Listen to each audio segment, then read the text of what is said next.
Welcome back. I'm here with Robert Kenner, who's the producer and director of Food, Inc., and also Michael Pollan, the author of The Omnivore's Dilemma.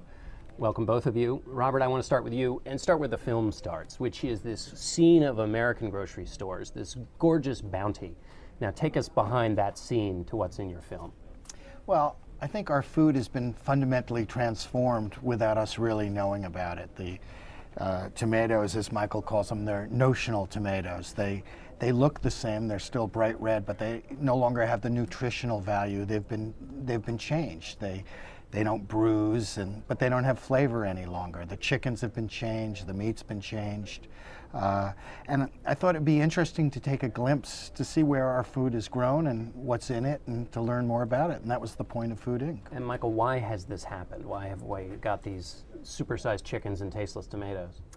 Well, we've been on this quest since World War II to make food as cheap and abundant as possible. This has been the direction of all our agricultural policies, to drive down the cost of food, which is always popular, obviously. It's politically very popular. And especially since the Nixon administration, that's where we really went into overdrive in terms of organizing subsidies to drive down the price of corn and soy, which are the building blocks of fast food. And in real dollars, you know, we're spending less on food than anyone in history, only about 9% of our income, cheaper than anywhere else in the world. So it's succeeded in a sense. We have lots of cheap and abundant food, but it's almost succeeded too well, which is to say it's making us fat. We have this tremendous problem with obesity and type 2 diabetes. And as it turns out, cheap food has many, many hidden costs. Mm-hmm. And that's really what Food, Inc. dwells on, is looking at, well, how do you get the food that cheap? Well, you have to brutalize the workers and brutalize the animals and shoot them up with drugs and feed them inappropriate diets. And, you know, there are all these costs that we're not aware of, but we need to be. Robert, when Food, Inc. was made, talk about the hurdles a little bit. This is not a story that the corporations that produce this food want out, particularly in the detail with which you tell it. Well, I think these corporations, I had hoped that they would go on camera and talk with us and discuss, you know, how do you feed the world? But these corporations really did not want to talk to us. We spent years trying to bring them on camera. And I don't think they want us thinking about where our food is grown and what's in it.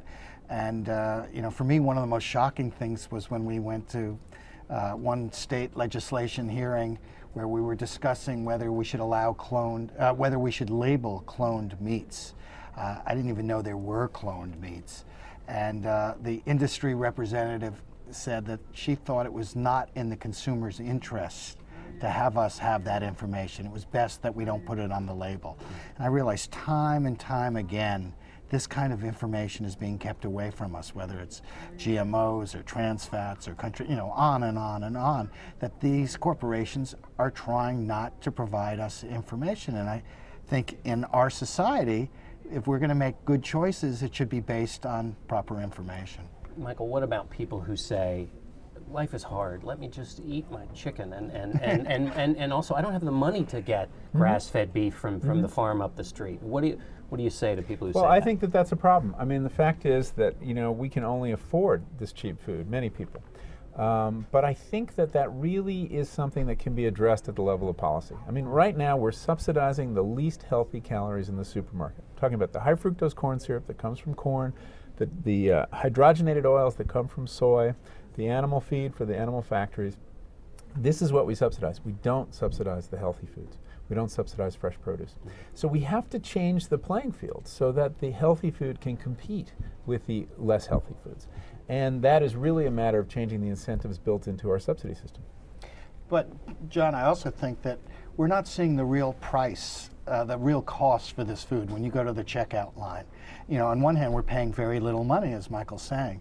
But in our film, we follow a family that's feeding themselves for $11, 4 people.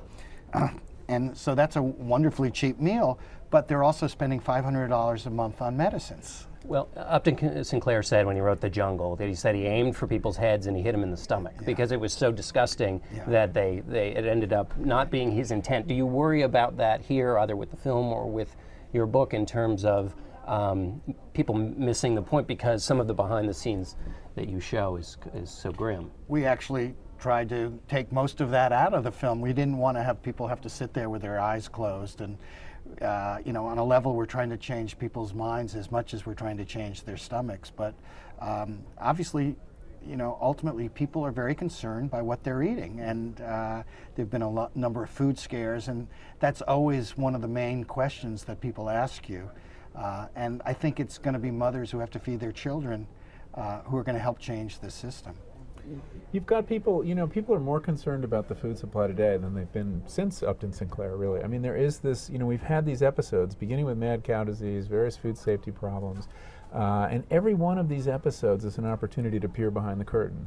And people see, you know, things they don't like, and they're moving for these alternatives. So I think we're in the midst, or really at the beginning, of a national conversation about the future of food and farming. And this film is meant to contribute to that conversation. Let's talk about the politics briefly before we go. You had a screening with Secretary of Agriculture, Tom Vilsack. How did that go? Well, actually, Michael was there. Oh, okay. Well, so were you. No, I wasn't. You weren't at that I was in screening? Oxford. Oh, yeah, I'm sorry. Michael, tell me how it went with the Secretary of Agriculture. Well, I was very impressed that he wanted to see this film. You know, this has not been a part of the government that's been interested in looking at reform, looking at the problems of the system, and his receptivity to, not that there's, you know, he agrees with everything in this film, I'm sure he doesn't, but you should really ask him what he thought about it. But the fact that he was willing to invite people in, journalists who are doing investigative work on the food system, to have a look at what they're finding out is very encouraging. I think there is a new wind blowing at the Department of Agriculture, and that there is more receptivity to reform than we've seen in a generation. So I'm very encouraged by what's happening. What do you hope happens after the film comes out, people react, in terms of the politics of this?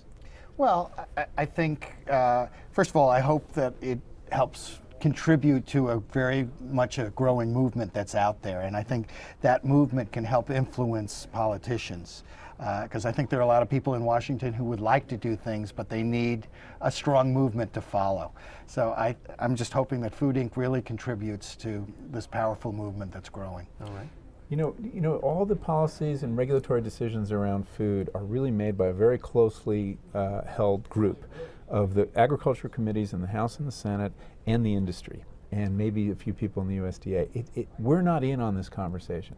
And what we need is to bring in more people, more different points of view, and represent the eaters as well as the food producers when we're having these conversations. So, you know, hopefully this debate will lead to more public discussion and more political involvement in you know, what is, after all, the most important thing, you know, is our ability to feed ourselves every day and stay healthy. I also think that the healthcare debate is going to drive the food debate, because you cannot address these healthcare costs without addressing the food system. More than half of what we spend on healthcare, of that $2.5 trillion, is going to treat preventable chronic diseases linked to diet. And that is, finally, you're not going to get on top of those costs unless you address the American food system. Well, good. Well, Food Inc. is coming out right as we're having this big healthcare debate, so we'll look forward to that. Michael Pollan, thank you very much. Robert Kenner, thank you very much. I'm John Dickerson. You're watching Washington Unplugged on CBSNews.com.